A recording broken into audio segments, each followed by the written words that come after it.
Hello السلام علیکم دوستوں، تو یار کیا حال ہے؟ آج کی اس ویڈیو ہماری جو ہے وہ اسلامک فائنینسز کے ریگارڈنگ ہے، اور آج ہم ہیال کے ریگارڈنگ ڈسکشن کریں گے۔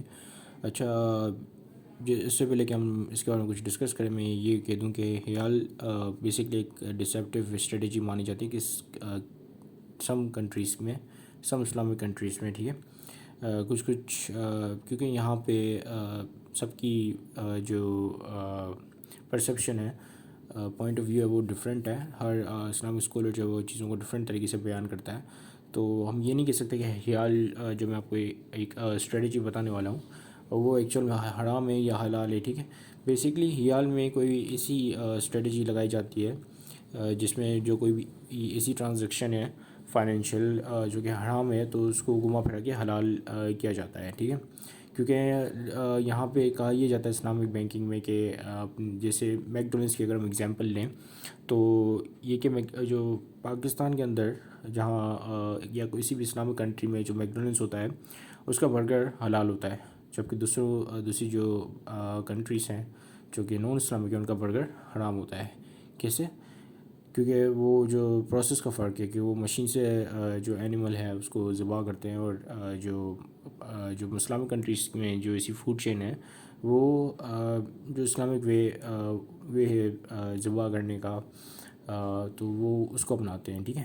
تو یہ پروسیس کا فرق ہوتا ہے جس کی وجہ سے ایک چیز حلال بن جاتی ہے، دوسری چیز حرام ہوتی ہے۔ تو یہاں پہ یہ ہے کہ اسی طریقے سے وہ فائنینشیل ٹرانزیکشنس کو توڑ موڑ ہوتے ہیں تاکہ ربا، قمار، غرار ایسی چیزوں سے بچا جا سکے، ٹھیک ہے۔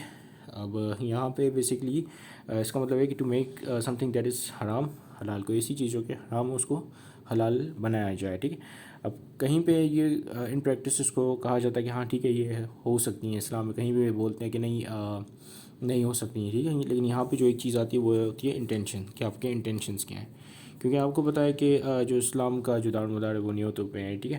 آپ کے انٹینشنس کیا ہیں، تو یہ میٹر کرتا ہے میرے حساب سے، ٹھیک ہے۔ اور باقیوں کا نہیں پتہ۔ اب یہاں پہ ہم ایک ایگزامپل لے لیتے ہیں، ٹھیک ہے۔ اب ایگزامپل یہ ہے کہ لیٹ سپوز کہ ایک بندہ ہے، ٹھیک ہے، لیٹ سپوز کہ ایک بندہ ہے اور اس کو جو ہے لون لینا ہے، ٹھیک ہے، اور وہ بینک کے پاس جاتا ہے۔ بینک چونکہ وہ اسلامک بینک ہے تو اسلامک بینک سوچتی ہے کہ میں اس بندے کو کس سے لون دوں، مجھے تو کوئی فائدہ ہی نہیں ہوگا، میں تو ربا نہیں لگا سکتا، ربا حرام ہے اسلام میں، ٹھیک ہے۔ ربا مطلب انٹرسٹ، ہاں۔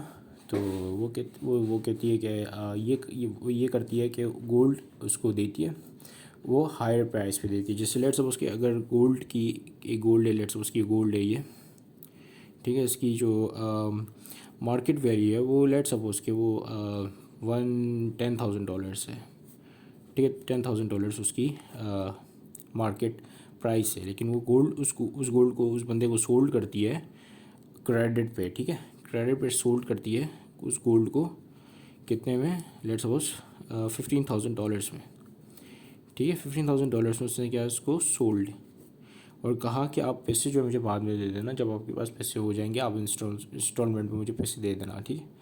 تو گولڈ جو اس نے 15,000 میں لیا، ٹھیک ہے، اس بندے نے، جس بندے کو ضرورت تھی، ٹھیک ہے، یہ ایک بندہ ہے اس کو ضرورت ہے پیسے کی، تو اس نے گولڈ لیا 15,000 کا بینک سے ادھار پہ، اور اس گولڈ کو سولڈ آؤٹ کر دیا 10,000 کا، تو بندے کے پاس کیا آیا، 10,000 آیا، ٹھیک ہے، اور بینک کو کتنا واپسی کرنا ہے، 15,000، ٹھیک ہے۔ تو یہ کیا ہوا کہ یہ بیسکلی ایک ڈسیپٹیو اسٹریٹجی ہے، اور میں نے پہلے کہا کہ یہ کلیئر نہیں ہے کہ یہ حلال ہے یا حرام ہے، ٹھیک ہے، اونلی گوڈ نوز دس۔ کچھ اسلامک اسکالر ہیں وہ کہتے ہیں کہ یہ ہو سکتا ہے، پرمیسیبل ہے، کچھ کہتے ہیں نہیں ہو سکتا، انپرمیسیبل ہے، لیکن اگین بات آ جاتی ہے انٹینشنس پہ کہ آپ کے انٹینشنس کیا ہیں، ٹھیک ہے۔ سو یہ ہے۔ اب اس کو اور مزید اچھا کرنے کے لیے یہ کر سکتے ہیں کہ اس بندے کو بولیں کہ اگر آپ کو ہم گولڈ دیتے ہیں، ٹھیک ہے، اور گولڈ ہم آپ کو دیں گے مارکیٹ ویلیو پہ، ٹھیک ہے، مارکیٹ ویلیو پہ یہ بندہ اس سے گولڈ لے گا، ٹھیک ہے، اور پھر جب واپسی کرے گا تو پیسہ واپس نہیں کرے گا، واپسی اس کو گولڈ ہی دے گا جتنا گولڈ اس نے لیا ہے، ٹھیک ہے۔ تو اس سچویشن میں یہ تھوڑا بہت حلال ہو سکتا ہے میرے حساب سے، ٹھیک ہے، اور دس از اٹ، سو دس از حیال، ٹھیک ہے۔ So thank you much for watching this video, have a great day, اللہ حافظ۔